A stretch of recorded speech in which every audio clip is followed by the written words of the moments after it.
Es war sicherlich auch kalt heute Morgen. Der Winter steht vor der Tür.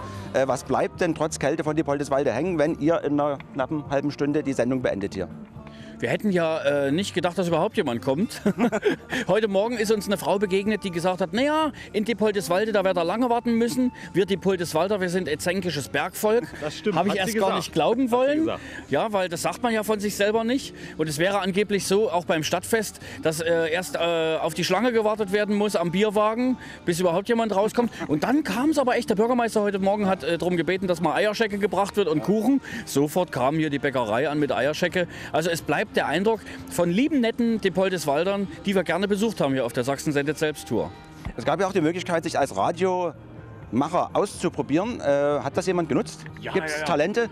Definitiv. Hier vorne von dem Bäckerwagen war eine nette Kollegin da und die hat, ohne dass es vorher geübt werden konnte, dass sie irgendwas hat durchlesen können vorher, hat sie den Verkehrsfunk live zelebriert. Das war der Knaller. Dann hatten wir einen Kollegen von der Sächsischen Zeitung, der hat die Nachrichten gemacht. Wir hatten noch ein paar Leute, die sich wirklich am Wetter und Verkehr probiert haben. Wir hatten einen Chor, einen Gospelchor, die haben also quasi die Live-Musik performt auf der Bühne. Das war großartig, war wirklich toll. Bei Radioleuten ist ja immer die Problematik, man kennt sie jetzt vom Gesicht her nicht. Man kennt zwar die Stimme, die ist sympathisch, nett.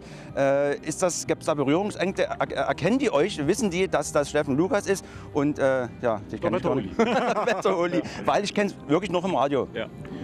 Manche erkennen einen schon, weil es gibt ja auch man hat ja sein Gesicht schon mal in die Zeitung gehalten oder so. Und es gibt ja auch so die eine oder andere Autogrammkarte, die ganz furchtbare, die man ja, wo man denkt, wer ist denn das, worauf ich hier unterschreiben soll?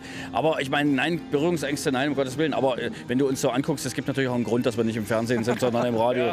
Also das ist ganz gut so, dass wir nicht zu sehen sind. Wo ist dann die nächste Station? Wo sind die nächsten Stationen?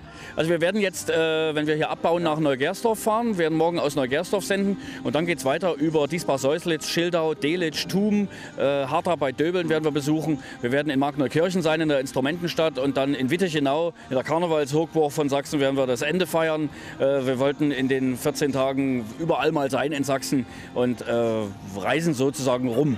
Jetzt muss ich natürlich fragen, der Marktplatz ist natürlich nicht sehr gefüllt. War es heute Morgen anders oder ist das überall so, dass die Leute doch ein bisschen reserviert sind? Oder war der große Ansturm schon? Also es war so, dass tatsächlich in Lunzenau gestern um diese Uhrzeit vielleicht 400 Leute da waren. Heute sind das deutlich weniger. Das war heute Morgen auch schon mehr.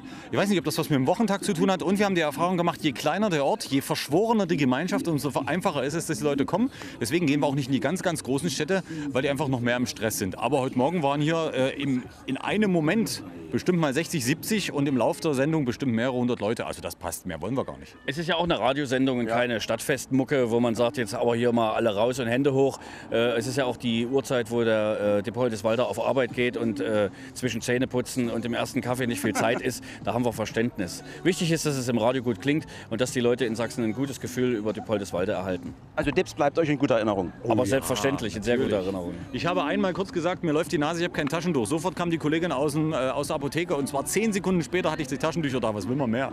Okay, also danke an die Apotheke, danke an das Wetter und viel Spaß weiterhin. Dankeschön. Ja, danke euch.